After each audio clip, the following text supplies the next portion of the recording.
Hi friends. பார்த்தீங்களா, நேற்று நாங்கள் எல்லாம் க்ளீன் பண்ணி நான் 2 வீடியோ போட்டிருந்தேன். அதில் இப்போ பாருங்கள், இந்த தண்ணி கொஞ்சம் நம்ம செடியை வச்சதுனால கொஞ்சம் கலங்கலாக இருக்குது. பாருங்கள் என்ன அழகாக வந்துடுச்சு. அந்த மொட்டோட இருந்த செடியெல்லாம் நாங்கள் அப்படி அப்படியே பதியம் போட்டு வச்சுட்டோம். என்ன அழகாக அந்த மொட்டெல்லாம் இருக்குது பாருங்கள். இவ்வளோ அழகாக மீனுங்கள்லாம் மேய்து பாருங்கள். தண்ணி கொஞ்சம் அந்த சைடு போயிடுச்சுன்னா கொஞ்சம் பளிச்சுன்னு தெரியல. தண்ணி கொஞ்சம் கலங்கலாக தான் இருக்குது. அதனால் பாருங்கள், அந்த தெளிவாக இருக்குது பாருங்கள். கொஞ்சம் 2 நாள் ஆகும் தெளியறதுக்கு. இந்த பூவெல்லாம் பாருங்கள் இருந்த மொட்டோடு வச்சோம். என்ன அழகாக வந்து சூரிய வெளிச்சம் அடிக்குதுல்ல, அதில் வந்து அவங்க எல்லாம் அழகாக வராங்க. ரொம்ப அழகாக இருக்குது. இதை நாங்கள் க்ளீன் பண்ணிட்டோம்.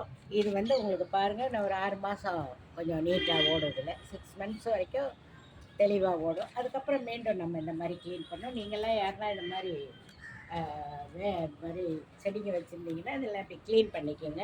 இதுக்கு முன்னாடி கூட வீடியோவில் யாராவது இந்த மாதிரி பண்ணியிருந்தாங்க பார்த்தேன்னா. நல்ல விஷயம் அதெல்லாம். அதுங்களுக்கு நம்ம ஒரு உயிர் கொடுக்குற மாதிரி தான் இல்லையா? ஓகே, அடுத்த வீடியோவில் சந்திப்போம். பாய்.